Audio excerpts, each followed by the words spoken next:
कुम्हड़ा, सामान्य भाषा कुम्हड़ा, कद्दू, पेठा भी बोलते हैं, पेठा जिस कद्दू का तैयार होता है। आज के दिन माँ को बलि चढ़ती है, काहे की? कद्दू की। हमारी माँ को, उनको कद्दू पसंद है, कद्दू चढ़ना, तो लोगों ने उसकी परिभाषा ही बदल दी। आज माँ को लोग कद्दू ना चढ़ा के बकरा चढ़ाते हैं। उनको लगता है बलि का अर्थ ये है कि बकरा काटो, ये बलि नहीं है। बलि का अर्थ है माँ को चौथे दिन कूष्मांडा कहा गया, उसका अर्थ है माँ भगवती को बलि। कौन सी बलि? आप अपने आप को, अपने अहंकार की बलि, अपने क्रोध की बलि, अपने लोभ की बलि, अपने समस्त बुराइयों की बलि चढ़ाकर माँ के चरणों में समर्पित कर दो। माँ, आज मैं अपने बुराइयों का बलिदान करता हूँ, आपके श्री चरणों बलि चढ़ाता हूँ। कद्दू काट के, है ना, उसको लाल कुमकुम से रंग के और फिर उसको काट दिया जाता है, माँ भगवती के चरणों में समर्पित कर दिया जाता है, ये बलि। लेकिन लोग बकरे को मारते हैं बलियों के नाम पर, माँ दुर्गा के नाम पर काटते हैं, देवियों के नाम पर। शास्त्रों में कहीं बलि का उल्लेख नहीं है। यदि बलि का वर्णन है तो कूष्मांडा मतलब कद्दू का वर्णन है, कुम्हड़े का, पेठे का, उसका बलि चढ़ाइए, ना कि बलि, ना कि बकरे को। शास्त्रों की परिभाषाएं लोग ना समझ पाए और ना समझा पाए, इसलिए बहुत सारी पद्धति बिगड़ गई। तो में पूजते हैं माँ भगवती का ये स्वरूप। कहा जाता है कि देवी पुराण के अनुसार माँ भगवती ने इसी स्वरूप से कूष्मांडा, है ना, जो अंडा आकार पृथ्वी है, इसकी शुरुआत की थी माँ भगवती ने। शक्ति तो माँ ही होती है ना, तो शक्ति के बिना, जैसे पहले राधा जी आई फिर श्याम सुंदर आए, बिना राधा के कृष्ण आधे हैं, अधूरे हैं, जैसे बिना शक्ति के शिव अधूरे हैं, इसलिए शिव जी को अर्धनारीश्वर कहते हैं। भगवान शिव को आपने देखा होगा, आधा पुरुष आधा स्त्री, और हर पुरुष जो शादीशुदा है, जो गृहस्थ है, हर पुरुष हर अर्धनारीश्वर ही होता है। पुरुष नारी के बिना अधूरा है और नारी पुरुष के बिना अधूरी है, इसलिए दोनों मिलके पूर्ण होते हैं। इसलिए अर्ध तो हम सभी हैं, पूर्ण तो नारी से होंगे या पुरुष से होंगे। तो माँ भगवती ने सृष्टि को उत्पन्न करने की शक्ति देने वाली ब्रह्मा जी को आज माँ भगवती है। भगवती मतलब साक्षात माँ लक्ष्मी, जिन्हें श्री कहते हैं। तो माँ भगवती हम सबको सृष्टि उत्पन्न करने की शक्ति दें। सृष्टि केवल ब्रह्मा जी उत्पन्न नहीं करते, आप लोग भी अपनी संतति उत्पन्न करते हैं, अपना भी घर बनाते हैं, आप भी अपने लिए व्यवस्थाएं संजोते हैं, वो भी एक सृष्टि ही है, छोटी सी आपके हिसाब की। तो उस शक्ति को करने की शक्ति कौन देगी? शक्ति नाम ही शक्ति मतलब दुर्गा, मतलब कूष्मांडा। तो माँ भगवती जिनकी शक्ति से हम ये संसार को आगे बढ़ाएं, वो शक्ति है भगवती, है माँ लक्ष्मी। आप कूष्मांडा बन के हमें वो करते हैं। हमारे यहाँ किसी की हत्या नहीं की जाती। आज मुझे कोई भाई ने कागज में लिख कर दिया कि महाराज जी, हमारे यहाँ जब किसी बच्चे का जन्म होता है तो 12वें दिन, और कोई मर जाता है तो 13वें दिन मछली चावल खाने की परंपरा बनाए हैं। 13ही में मछली चावल खाते हैं। आप में से किसी के यहाँ है, आप गोवर्धन की पूजा करिए, इंद्र की पूजा बंद करा के भगवान श्री कृष्ण ने गिरिराज जी की पूजा कराई थी ना।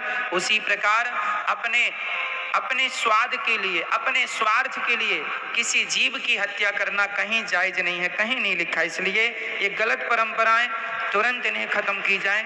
और ना तो मछली, और बात क्या है, जो लोग मछली और अंडा और बकरा खाने के आदी थे ना, उन लोगों को लगा अब ये खाने को कैसे मिलेगा, तो उनने एक झूठी परंपरा नाम दे दिया। एक पत्नी थी और एक पति थे। परंपराएं कहां से शुरू हुई और कैसी शुरू हुई वो जरा सुनिएगा। एक पति पत्नी थे, दोनों अंधे थे, दोनों का एक बेटा हुआ। बेटा बड़ा अच्छा था, उसकी रहता घर के तौर तरीके सीख लेता, कहाँ बाथरूम है, कहाँ रसोई है, कहाँ आटा है, कहाँ दाल है, वो सब तो उनको आदत थी।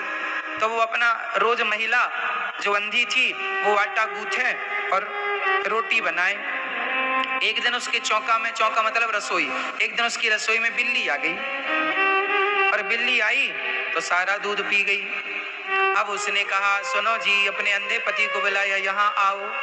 ये बिल्ली आती है, हम तो दोनों अंधे हैं, पता नहीं कब आ जाती है, कब पी जाती है, और ये यहाँ आके बड़ा परेशान करती है। सुनो, जब तक हम भोजन बनाए ना, तब तक आप यहाँ बैठे ये लाठी पटकते रहना। तो उसने एक फटा सा बांस दे दिया, वो रसोई में ऐसे फट फट फट पटकता रहा, अंधा इसलिए क्योंकि वो देख तो सकता नहीं था, तो अब बिल्ली आएगी नहीं क्योंकि आवाज है। तो उसने बिल्ली के लिए फटा बांस पटकना शुरू कर दिया। अब जितनी देर वो भोजन बनाए, वो अंधा द्वार पर बैठे और बस बांस पटके फट। बेटे ने देखा कि भाई मम्मी जब भोजन बनाती है तो पापा पिताजी बांस पटकते हैं। उसकी शादी हुई, उसकी दुल्हन आई, तो जब वो भोजन बनाने गई तो ये भी द्वार में बैठ गया और वही बाप का बांस लेके पटकना शुरू किया। तो पत्नी ने कहा, क्यों जी, क्या कर रहे हो? उसने कहा, ये हमारे घर की परंपरा है, हमारे पूर्वजों की। अच्छा, वो अंधा अंधी ये बता ना पाए कि ये परंपरा नहीं बेटे, तो बिल्ली भगाने के लिए। अच्छा, वो अंधा अंधी दोनों मर गए। अब जब मर गए तो ये बेटा वो परंपरा फॉलो कर रहा है। पत्नी रोज जब भोजन बनाए तो ये अपना काम धाम छोड़ के द्वार पर बैठा रहा, उसको लगे हमारी ये परंपरा है, इससे आपकी कल्पनाएं चालू हो गई। अब वो उसका बेटा हुआ, तो फिर उसने बैठ के बताया, सुनो, जब तुम्हारा शादी हो और पत्नी आवे तो जब भोजन बनाए तो भले तुम 10 मिनट पर यहाँ ये बांस फटा वाला है, ये पूर्वजों से चला रहा है, ये बजाना, ये पटकना फट फट ऐसे। अब बताओ, उन्होंने तो किया था कि बिल्ली ना आए, लेकिन इन्होंने उसे परंपरा मान लिया। उसी तरह आपके पूर्वजों में कुछ लोगों को मांस खाने की आदत ज्यादा थी, तो उनने मांस खाने का बहाना ढूंढ लिया कि शादी विवाह में एक परंपरा बना दो कि ये तो खाना ही पड़ेगा, इसी बहाने उन लोगों को खाने को मिल जाता है। और वो परंपरा के नाम पे आप लोग सदा चलाते चले आ रहे हैं क्योंकि आपको लगता पूर्वजों की है। अरे जो गलत परंपराएं हैं, जिनका कोई साइंटिफिक रीजन नहीं है, वो गलत परंपराएं हमें बंद करनी चाहिए। हमारे शास्त्र पूरे साइंस की कसौटी में खरे उतरते हैं। जहां साइंस काम कर जाए वो हमारा धर्म है। हर बात का मैं उत्तर साइंस के ढंग से आपको दे सकता हूं। बकरी मारने का कोई तर्क नहीं, किसी की हत्या अपने स्वाद के लिए, अपने स्वार्थ के लिए करना, ये ठीक उदाहरण भी है। एक गुरुजी थे, गुरुजी का एक चेला नया नया भर्ती हुआ। अब गुरुजी के पास एक कुत्ता था।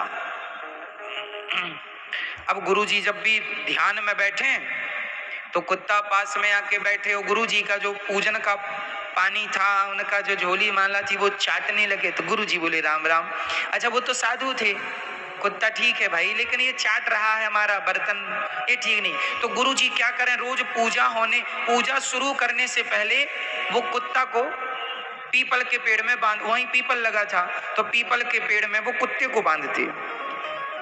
अब चेला देखता कि गुरुजी रोज पूजा करने के पहले कुत्ते